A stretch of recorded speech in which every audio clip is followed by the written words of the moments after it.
Cool. So, hello, my name is Vasilios Kosmakos. Today is February 4th, 2022. I'm here with my coworker, Adolfho Romero. And we're part of the Summer Proctor History Program. Who we have the pleasure of speaking with today?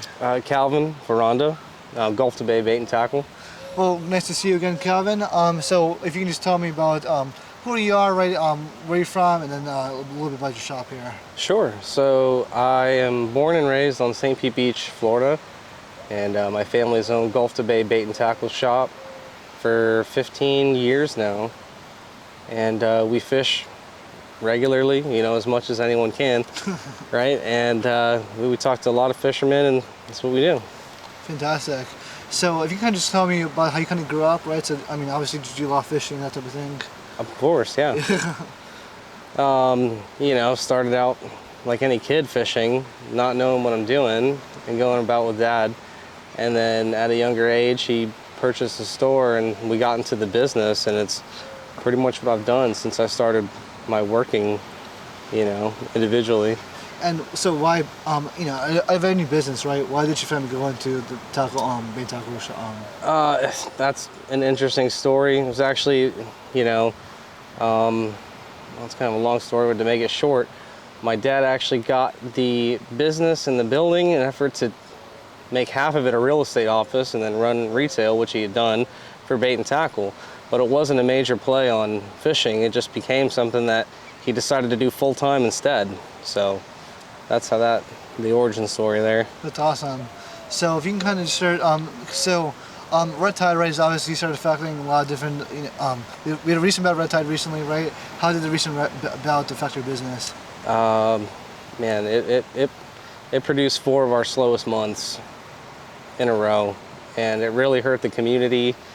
Not just us, it was everybody was upset about it. A lot of people lost hope. There's people today who still don't know if it's safe to even eat fish. I don't know if there's enough research on that, but I've survived a couple fish since. But it was, you hear a lot of stuff about it. You don't know what to believe is true when it comes to, is somebody responsible? What parts of what they're saying about it, natural causes, are true, and how much of it is really affecting, the fishery anyway. So, you kind of just mentioned that people are saying that sometimes that there's a little bit doubt about whether it's safe to eat the fish, right? What's the logic behind that? What are people saying? Well, they smell it. That's, probably their first instinct is that it's bad. And then if they get close enough to the water after they've smelt it and they're seeing dead fish, that's not a good look. And that's without anybody having to break down anything scientific. So that's people's first response to it. I talk to people who that's all they know, and they're just, well, I guess I'm not going to eat them. So, I don't know what else. You see things that are maybe larger than life when it's on the news, piles and piles of dead. You think something like, something way out of reach is going on, and then you don't know what to think. So better safe than sorry, I suppose. Some people think. Absolutely. So you just mentioned that the red tide has caused your 4 slowest months. Is that ever? And if so, how exactly do they affect business? Can you ask that again? I'm sorry. You just said that the recent bout of red tide has caused your 4 slowest months. Is that ever in the business's history? Well, this isn't the first red tide. Yeah. So there's a pattern with it. Absolutely. It definitely slows down. I don't know if it was just a combination of events that this one had more. It definitely was the biggest impact. Okay. Yeah. Can I ask a question? How has this impacted, I guess before red tides, has there been other slower months, during hurricane season or other months? When does it become a slow month, like traditionally for in the business? For the bait and tackle industry? Yeah. Here on St. Pete Beach, okay, for our sake anyway, the hurricanes, believe it or not, if it's not blowing wind, it could have been a hurricane 3 days ago, but there's people going fishing right afterwards. So that's not as crucial. You get your winters here, which is more or less a series of cold fronts, and you better believe those days in between them, people are fishing. So there's a bit of tourism that, may not be around certain times of the year, and that might affect slower months. But certainly nothing like the red tide is its own category of thing, and it just really is like a line drive to how we're affected. So to kind of discuss the bait and tackle industry, right? I mean, like, you know, what am I trying to say here? So, like, you know, it's a rather tumultuous industry, right? I mean, as opposed to something, because you are so dependent on weather, or so dependent on these kind of natural factors. So when something like red tide kind of happens, right? It's like you see that a lot of people lost hope. I mean, you know, kind of explain that a little bit more, and explain kind of the unpredictability sometimes about, you know, about some of the things you've had to deal with. Well, the loss of hope, for example, I have an uncle who I can't convince, even though I'll eat fish in front of him, to eat fish. And he has his personal beliefs, you know, probably just based on real basic human instincts, right or wrong. And he thinks that the fish probably need some more time to become healthy again. You know, whether or not they're dying, he just thinks that there's a lingering effect still. I was wondering, with the bait and tackle, I guess in different seasons, do you use different type of bait or tackle? Have you seen any increase in a specific type of bait? Do the fish adapt to a specific one, or do they constantly, do you guys have to go and change it up, I don't know, on a yearly basis, or how does that work? There's a real long answer to that question. By all means. You know, each fish species can respond to different baits and seasonally. But sure, we get different baits throughout the year, live, frozen, and then the type of lures or artificial baits that you would use will vary too, depending on the season. So, you know, talk about, so you've kind of been working these waters for 15 years, right? You've kind of seen all these kind of effects. Have you noticed any changes in species composition, right? So are there more of some things or less than others, you know, throughout, you know, your time in these waters? Yeah. Yeah. Yeah, definitely. Do you want specifics on that? Be as specific as possible sure. for your answers, yeah. I mean, for us, it's sad to talk about it even, because one of my favorite things to do is to go catch flounder, and there has, I mean, it's an oddball at best if you catch one these days. Wow. You can go hit the spots hard, and it was a species that you could target, which made it very fun. But those spots, the techniques, they're just, you know, you can only think that there's no fish there, because what worked forever just isn't. So kind of discuss that a little bit more specifically, right? So how do you usually go about fishing flounder, right? What type of lures, bait methods do you use? Yeah, well, one way to hit them real hard is to use an artificial shrimp, you know, something about the size of a regular shrimp. And what you do is you cast it with a lead head, and you just bounce it along a certain area, and you cover ground. And you go, and you go, and you go until you've covered the whole area. And guess what? If you know that there's flounder in that area, sooner or later you hit one on the head. And they usually respond to it by hitting your bait. And it's a good time. And the type of habitat, right? So is this more seagrass? Is this more sandy bottom? What do we look to talk about here? Oh, we're lucky here. I mean, there's a combination of those, you know, bottom structure that they like, sand or grass, some of them mud. But yeah, usually it would be those types of bottom there. Have you now, like, if you go fishing, do you have to travel a little bit further to find specific species, or do you still like go to the same areas that you used to? Or there's definitely, yeah, there's definitely been some new spots because we've searched for fish, and you know, even locally, you know, one spot regularly here. Well, now we're fishing for them over here, and the fish do that, but I think some of it's because of red tide. So kind of circling back to specific changes in species composition, right? You mentioned flounder, right? Mm-hmm. Give me some more examples. Speckled trout, another one. I mean, you could, you know, in fishing terms, you could throw anything out there, and you got a good chance of catching trout in numerous places. You know, I'd say 70% of the water, without trying, you can go cast a shrimp out. There's a good chance of trout. If you really went for them, you can catch your limit, you know, which now is 3 fish, but it used to be 5. We did 5 all the time, and they've already adjusted the bag limits for that species. And you said go went from 3 to 5, right? Do you know roughly when that changed? I'm sorry, yeah, 5 to 3. When did that change roughly? Do you remember? A couple years back, or? Oh, correct me for dating on this stuff, but you know, I'd say. I think they published the change about summer of last year. But of course, the immediate response to the red tide, they closed the season down. It was closed for years, actually. You couldn't keep them at all. With trout. Yeah, there was just a restriction on them altogether. Wow. And it was by the time that they opened them up, they actually lowered that limit. So. And trout, right? They're pretty significant fish, especially within our estuaries, right? Yeah, absolutely. Trout, red drum, snook. So it's like, discuss the significance about how is sea trout, right, significant to the fishing industry, specifically in this area, or fish like that. It's one of those. I mean, what makes an inshore slam, which is a very notable catch, if you catch these 3 species in our area, is a speckled trout, a redfish, and a snook. So right there, it's one of the top 3 game fish, and it goes along with our area as one of the better things to fish for. It's a big deal if they're not as plentiful as they're used to, and that's an understatement. I mean, that's, Yeah, I mean, they're pretty tasty fish, right? From good what I tasty said. fish. Yeah, the harvesters like them as much as the sportsmen, for sure. Wow. So we got trout, right?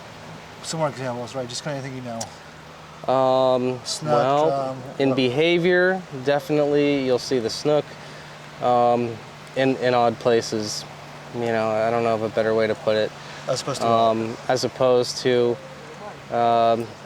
particular. Okay, well, to be real specific, some of the dock lights that you could frequent and they would be on, and if you saw a heavier dose of red tide, just for lack of words there, presence of red tide, they didn't come back. I don't know. Really?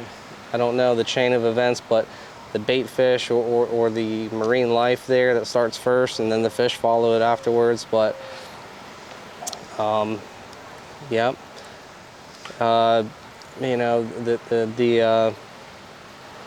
let's see, a couple other ones. Drawing blanks on them, but yeah, subtle changes on some, but drastic on others, that's for sure. So another big thing, right, is that not only does it affect our fish, right, but it affects a lot of our kind of invertebrates and crustaceans, right? So blue crab, right, snow crab, huge, fishing around here. Also, used for bait, especially with blue crab. Have you noticed any changes in that?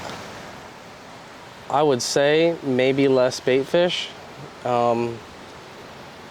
Just less bait fish in general. The pinfish, absolutely less. Really? Yeah, absolutely less. And I wish hopefully you guys will be publishing a scientific report, because I don't know if it's the ecosystem that's depleted, that they're not here, or if it's actually them that hurt in population, or if they vacated, if they actually moved. Yeah, I was going to mention, do you think are there any impacts with the commercial versus local fishing? I don't cover too much on commercial. Okay, so I've talked to quite a few guys who do commercial, and I get mixed things. A lot of them just tend to go with whatever they can. So if they're not getting something, they'll go for another, and there's something usually to do. So you said specifically. So you mentioned pinfish specifically. Which when I was a kid, I used to catch them usually for a time. It's like so that's really surprising. Yeah. Well, on a commercial level, that's where it kind of shone some light. We would catch them ourselves by the average of say 400 to 500, 2 or 3 times a week to supply the store with bait. Yeah. Not there. And then how about greenback? So you saw greenback. Yeah, that was the first one I mentioned as I just said bait fish, but possibly less. They have seasons where there's not as many though, so they're definitely around, but maybe less. The rate that we're going, where do you see this heading to? If we continue the same patterns, or what do you think is going to happen in the fishing industry around these local areas? I have beliefs that the ecosystem here can rebound quite well. I can only hope that as far as on the politics side of everything, and as far as I'm concerned, all the fingers that point blame, if anybody is found accountable, hopefully that they can respond to that. And I think only that type of thing can only help. So. So kind of going off the politics side of things, right? FWC, Florida Wildlife Commission, right? Obviously super the regulatory body of Florida. I mean, do you think there needs to be more of a partnership between fishermen, right? Like, everyday kind of residential anglers with FWC to kind of set these limits, right? To kind of manage the resource a little bit better. Yeah, I think so. I think rather than just, a post in a magazine or a post online every so often to tell us the rules, there should be more of a discussion, I suppose. Because even I and for lack of research data on some of the decisions made, and I have questions, I see things, and some of it's up in the air for me. I don't know. I feel like that would help. So I mean, as a fisherman, though, right? It's like, to be very frank, there are certain things I trust a fisherman's opinion on a little bit more than a scientist, right? Just because you're out there, you're managing a resource, right? You're dealing with it every single day. It's part of your lifeblood. I mean, it's like, you kind of just mentioned you kind of have some, questions, right, for lack of a better word, about some of their decisions. I mean, what exactly is it that they do, or what exactly is it they think is causing you to question these things, right? Because it's like, you're not someone that doesn't know the resource. Well, what is it that you're seeing that's causing you to question? That's causing you to... What's causing me questions, I suppose, is the things that I see. I guess for one, I don't even know if there's published explanations for to begin with, and I just think if they were to maybe make a routine kind of announcement, or just give a little more information on things, the uncertainty is even back to, can people eat fish, So it seems like communication needs to be a little bit better between the regulators, right, and everyday people, because it's like you said, I mean, you shouldn't have these questions, right? It's like there needs to be more of a dialogue, I think. Yeah, definitely.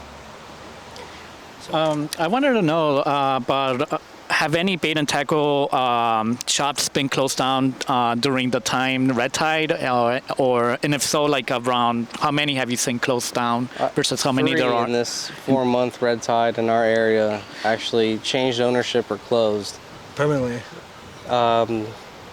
One of them closed and then was purchased again, so it's back open. But yeah, changing owners is basically somebody getting out. Wow. So that's within the most recent bout of red tide, right? The hardest hitting one, right, was in 2017. Have you noticed any differences? And can you talk about the 2017 one a little bit more? Differences as far as impact, right? So was this one a little bit worse, right, to some degree, or what do you think? Yeah, I think this one was worse for us. I think it really was worse for us than the 2017, whereas that one may have, it may have hit home with a snook a little bit more. This one hit a lot more widespread on species and impacts on fish behavior here.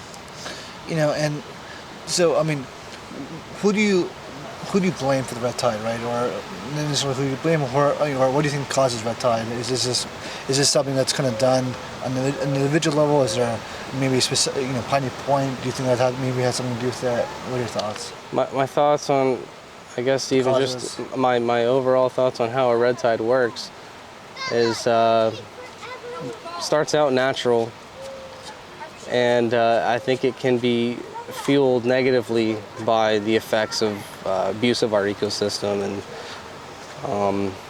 I don't know enough to, I have my own imagination on how things work, and sometimes I hope it'll fix itself, because I can't even come up with my own personal solution, Absolutely. Yeah. So it's like kind of going back to the fishing side of things, right? It's like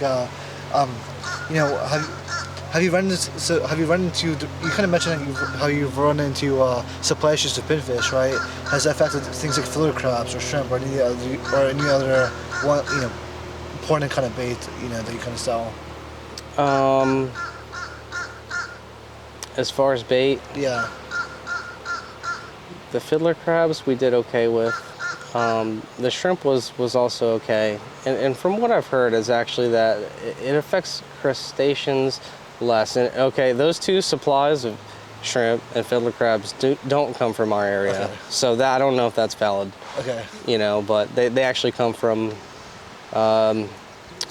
further up the coast, And so, unaffected area, if you will. You know. And so, I mean, a lot of these kind of fish, right, like sheep's head, right? I mean, they kind of eat a lot of the stuff on the, you know, do a lot of stuff on the pilings, right? Do eat a lot of stuff in the structure. I mean, how do you think red tide, or you know, how do you think fishing has changed as a result of red tide maybe affecting kind of that food source? I mean, is there just less stuff kind of just being active, right? I mean, I think something really odd happened, and it was more noticeable this time than times before. But it was almost as if the water took such a opacity that sunlight wasn't reaching maybe some of the life down towards the bottom. And I think the effect afterwards is that it got so crystal clear, and people were like, oh wow, it's so clear, it's really cleared up. You know, that's good, right? I'm like, yeah, sure. It's too soon to say, but later as I go on, a lot of that stuff down there looked like it was dead. And I'm wondering if, you know, if the clarity of the water choked the sunlight out for the marine life down there.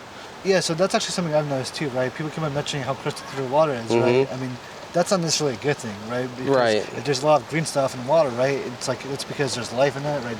That's algae, Yeah. right, which is providing a food source to all these different fish, right? Yep. So kind of discuss, you know, that It came issue up as a more. topic many times in the shop, the clarity of the water, and a customer, none in particular, he told me that it happens in the lakes. I never knew that lakes had red tide either, but Yeah, similar you algae bloom, and every time after, the water will clear up, and it's because it blocks the sunlight from feeding the algae or the marine flora life down there.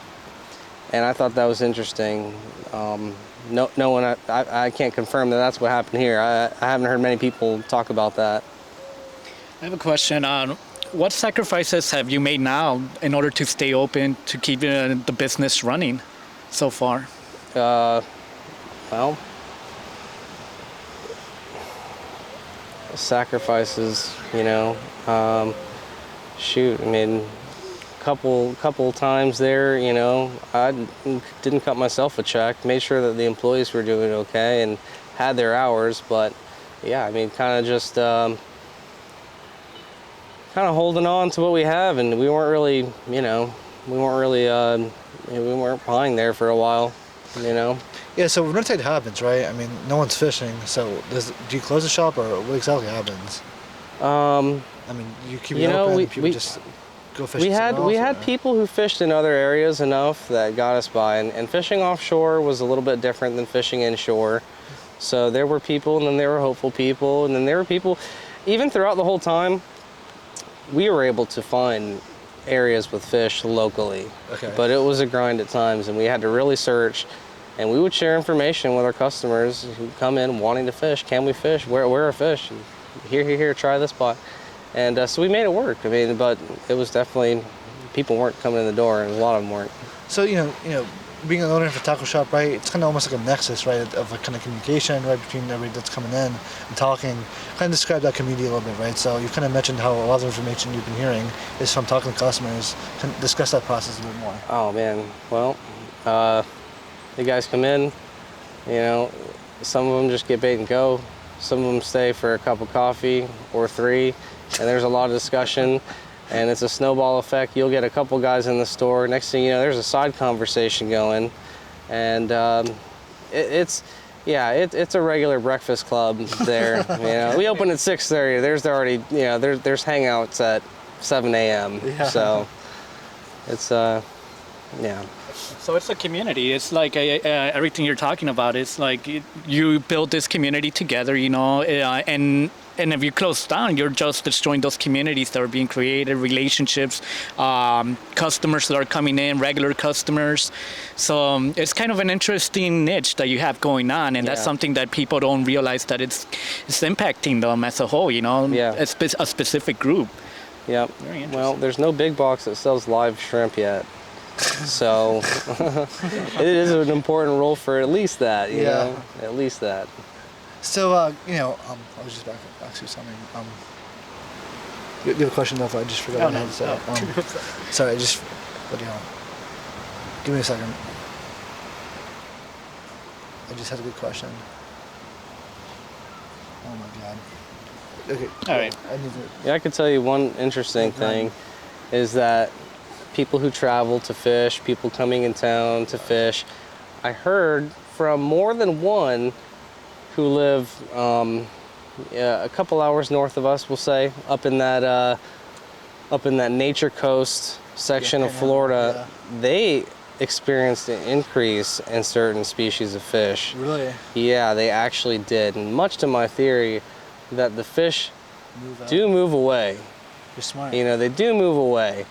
And by the third guy who mentioned something, I was drilling him just a little bit. He was like, yeah, I mean, you know, you better send some of those fish back down this way, you know. But I think as soon as things regrow, they do. You know, there's obviously, they'll be, you know, they got to fight to spread their population and stuff, so. Well, I mean, I think you make an interesting point, right? Because it kind of shows the environment doesn't have borders, right? It's like things are consistent in flux, right? And it's like what goes on here is going to affect what goes on over there. So it's like, I think that's a fascinating kind of point. And in a way, that almost kind of gives us some hope, right? That like these fish aren't initially gone, but they're just somewhere else.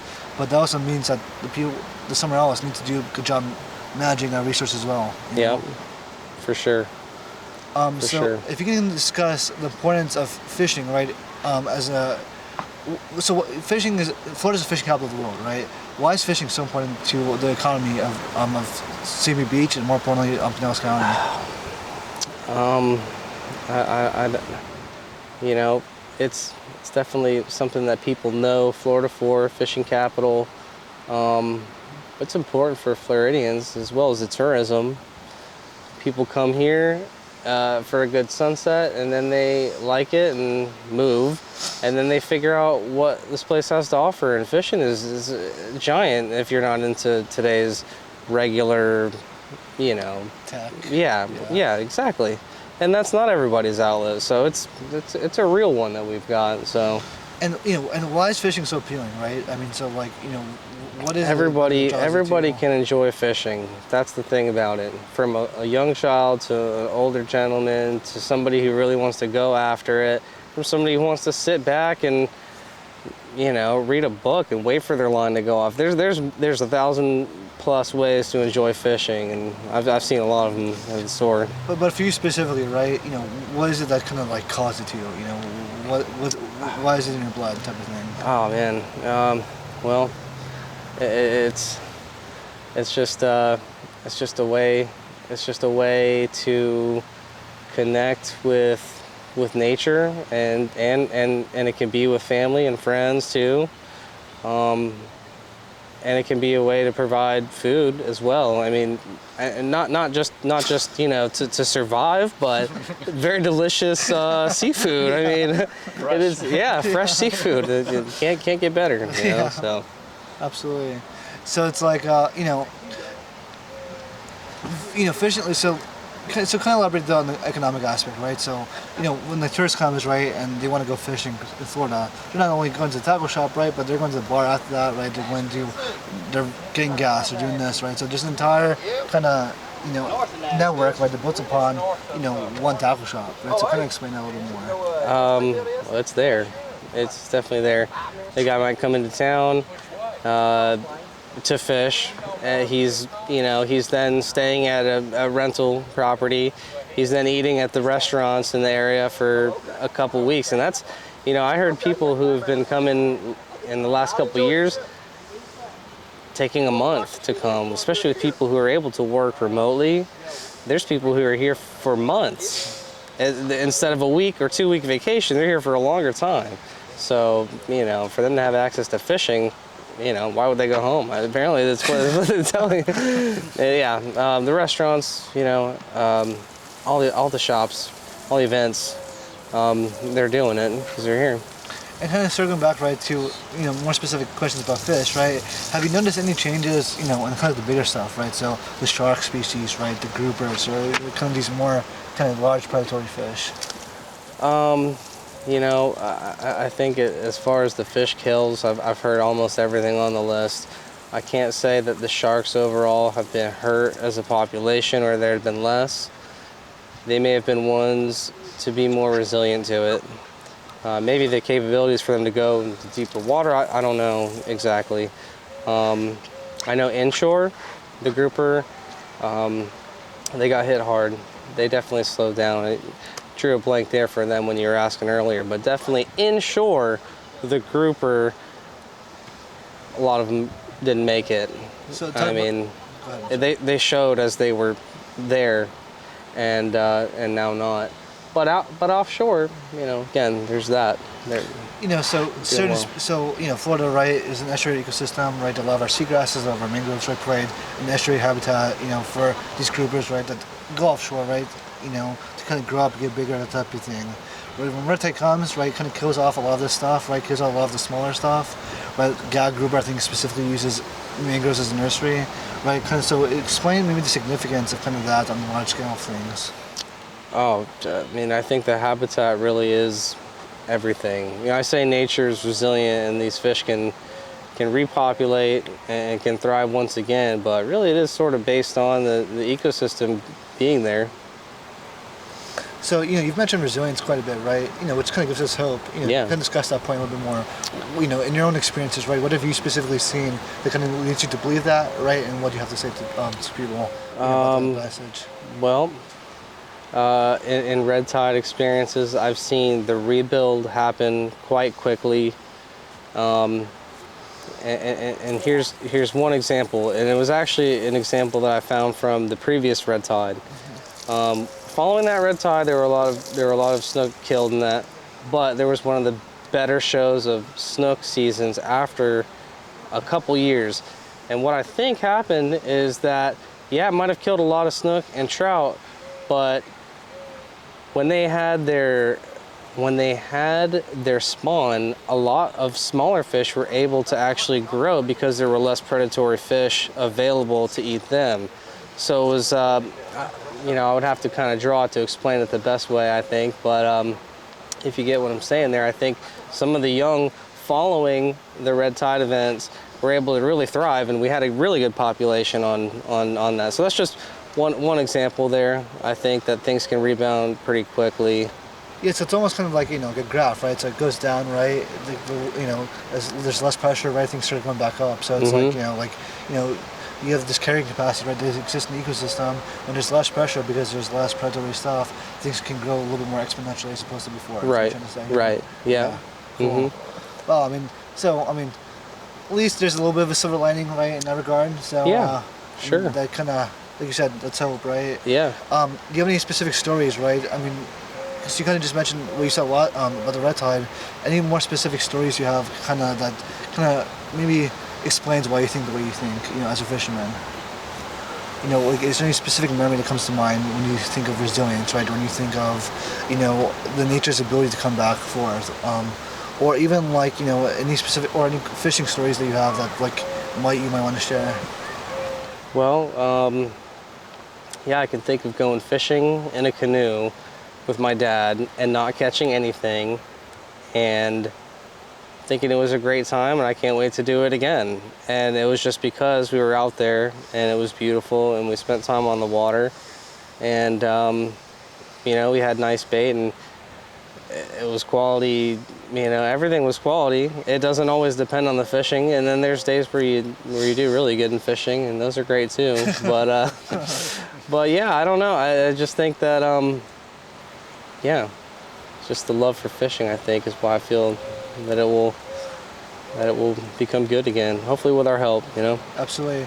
It's so, and kind of talking about the individual role, right, and maybe helping this issue, right? So what can the fisherman, right, because we are stakeholders, right, as people that manage the that interact with the resource, what can everyday fishermen do to maybe kind of help this kind of recovery a little bit more? That's a good question. I'm not sure if there's petition lists. I think lack of information has kind of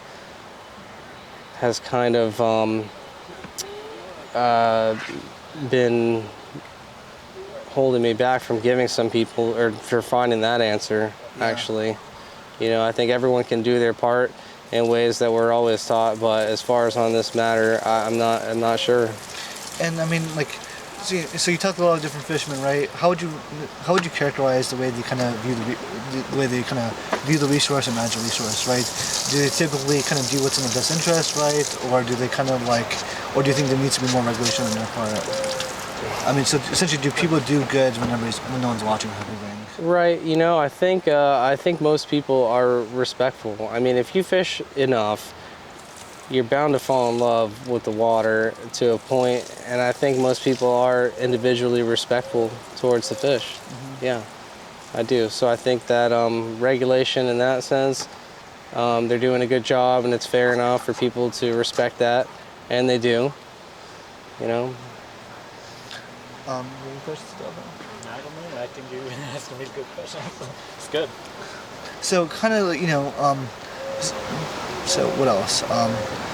So we talked about snook, we talked about drum, we talked about trout. So when red tide isn't happening, when red tide isn't happening, right? Kind of discuss kind of what a good year looks like, right, or what a normal year looks like for you. Well, starts off in January and February with a sheep's head spawn, which inshore fishermen love because you're going to find them all over bridges and places you can walk to. And then the trout are usually good in the winter as well. Before you go on, how do you catch sheep's head? Walk us through that process. Sheep's head, if you're standing on a rock or a bridge, usually you're using a small hook and a small piece of bait. Mm-hmm. Shrimp or crab works the best, and you gotta really pay attention for them because they're masters of their craft. They can steal bait very well. And but if you get the hang of it, there's a lot of them, and they're real active in the first part of the year. And what season is this usually? That would be like winter season, January, February. Or about now? Yeah, you just see just a lot of them. They're year-round fish, but you see a lot of them in this time of year. The trout, at night, you'll find a concentrated amount, usually in the wintertime around the lights. For some reason they just do. I don't know all the reasons, but they do really good. And then as you start into spring, you get a good run of the mackerels and the pompano. And I could be leaving things out, which I obviously am because there's so many species, but mackerels and pompano in the springtime, the snook start up along the beaches. And then as you move into summer, the snook are almost everywhere. The tarpons start to migrate. So discuss the snook, right? So I see a lot of people fishing out for snook off the beach, right? What is it about the beach, right? To kind of talk about that a little more. I think they can organize and feed at the beach, as well as mate and spawn, because I think they're, other than like the dolphins, they're pretty much top predator in the shallow waters of the beaches. Yeah. And they can lay their eggs out here and be pretty safe. And so I see a lot of people fishing for snook kind of with a wave breaks, right? Is that correct? Or? Oh yeah, as close as, even in 6 inches of water, they'll get real close and feed on shallow, or even skim species of sand fleas and small bait fish, whiting. Oh wow. Yep. So I didn't mean to cut you off before, but so the snook kind of spawn in the spring, you said, right? It goes in the summer, right? Right. Continue on with that. And then continuing from the summer, there's a nice little part of summer where you get the list of species in Florida and you can check them all off during the summertime. Oh, really?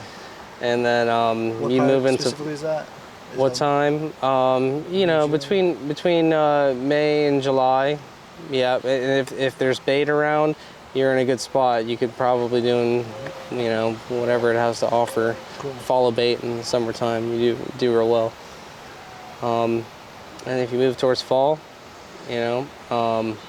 traditionally fall is flounder and redfish, real popular inshore. And you get a fall migration of the kingfish as well, and that's that's a big deal. That's definitely a big deal. Yeah. So talk about kingfish a little more, right? So kingfish, huge tournaments around here, right? Oh yeah. That, King of the Beach, that type of thing. Oh yeah. Talk about that. I mean, it's a Florida sport fish, and it's not a sport fish like an elusive marlin or any of the swordfish may be. It's a fish that everybody can catch. So, and that's their abundance and their migration, which is a reliable pattern for us to fish for them, I think is what makes them so popular. People make a real good sport out of competing, so you can catch the biggest one. So how do those competitions kind of help you for business? Because I imagine people are going Oh to yeah, fish with bait, right? I mean it gets a lot of fishermen together, and fishermen get buzzing. If it's good, they're going more so when they're hearing about people doing good. And those concentrated events, just brings a lot of guys in, brings them together. And and now I kind of want to start pivoting more to like maybe the habits of certain fish, right? So, like the moon, right, and and the sun, right, kind of have an effect on, the presence of certain species, right? So, during a full moon, right, do you see, or during a new moon, right, when there's no light in water, is that a better time to fish for certain things than others, or what have you found? Yes, it is. I don't know the specifics on using the moon to the best of its ability, quite personally. But I know that there's a lot to that. Usually it's the tides that I pay the most attention to. Okay. If you can figure out the tides, you're ahead of the game. I think it's more important than the moon. But there are details to the moons that make fishing better. And why the tides? Explain that, The tides, the movement of water. I mean, movement of water moves the bait fish, the bottom of the food chain. And when that is being moved, the fish are active, Is there, is it, so discuss maybe the difference in species composition during a low tide versus a high tide, right? Then, from my understanding, it's this type of fish is during a transition, the transition between low and high, right? So Right. talk about that a little bit. So how that works is usually if a fish is in his spot, say, and the tide changes, well, he's turned his face to face the tide, and now the water's changed direction, and he's got a new flush, if you will, of food coming his way, and they count on that. They know when those tides change that there's going to be things brought to them with the tide, and that's what we go by for a good feed, and usually it holds pretty true. So, are there certain species you can find during a low tide as opposed to high tide, and vice versa? Or Yeah, just move there around? can be. I mean, there's you get real spot specific for things like Yeah. that at times. But I have, for instance, the red redfish, definitely better on low tides right now. Because why? We got working theories. I'm not 100% sure on all of them. If the thinner water warms up more and they like it, or if it's just that it's better for me to fish them because they're concentrated where the water is compared to where it is not on low tides. Interesting. Yeah. So, and then, we've kind of historically, right? Our seagrass beds are kind of like getting a lot better, right? There's more of an effort, especially at groups like Tim Baywatch, right? There's a lot of talk about oyster beds, right? How is that directly impacting maybe your business in a positive light? Because of these restoration efforts. I think it is a positive impact. Any efforts to improve the environment improves the fishery, improves our business, and that's a given. But I think that the efforts, which are getting around, word gets around on the efforts too. I think it increases that hope and increases the drive for people to go as well as the actual benefit of it. Is there, have you heard of any maybe partnerships between, let's say, fishermen, right, with these organizations? Do you think there needs to be more of a dialogue between these nonprofits and these fishermen? Discuss that. Yeah, I would always say more. Yeah. Yeah, I would always say more. I don't know. Tampa Bay Watch again. They're like, those guys are amazing. Top dogs. Yeah, they're really good. Smaller scale efforts maybe, if they could be achieved to get more people who don't think they could, compete or contend with Baywatch, would be great. It would be really good. See. And and it seems like education, right, is such an important thing, right? Education teaches us to manage the resource better, right? Specifically with kids, right? So, are you aware of any organizations that maybe help kids learn about fishing, right? Do you do anything like that? Do you do anything with maybe your younger siblings or cousins to teach them about the different things? Or? I try to teach my own children as much as I can every time we go. Yeah. And then we've done multiple kids fishing tournaments where you know, along helping the kids with the hooks and sharp things that go along with it, you know, you do teach them a couple things, and you insert it in a way that they can hold on to it, and hopefully, you know, it's something that sticks. You know, I think they do appreciate catching a fish every time. Absolutely. Yep. Yeah, that's fantastic. I mean, like, just in my life, right, it's like, you know, I remember being 6 years old, right, catching those pinfish and then being super excited. Oh, yeah. I think that's how you kind of, you know, if you want people to care about the resource, right, you kind of have to get them while they're young, right, kind of get that fever into them. Yeah. So I think that's important. Yeah, definitely. And then, what else? I mean, and then I guess I think that's really about it in terms of questions for me, right? I mean, what do you kind of have to say to the world, right? Any last kind of final thoughts? Anything you want to maybe say for your kids if they're listening, right, in the near future? I mean, kind of, any last words of wisdom? Go fishing. Yeah. I mean, really, go fishing more. If you do it, go fishing more. You know, take it all in while you're out there. And go to Gulf to bait and tackle. We're the best shop on Simi Beach, and I mean that. All right, so Awesome. I think that's it. Cool, man. I appreciate it. Yep. Yeah. Dude, thanks. Fantastic. Yeah.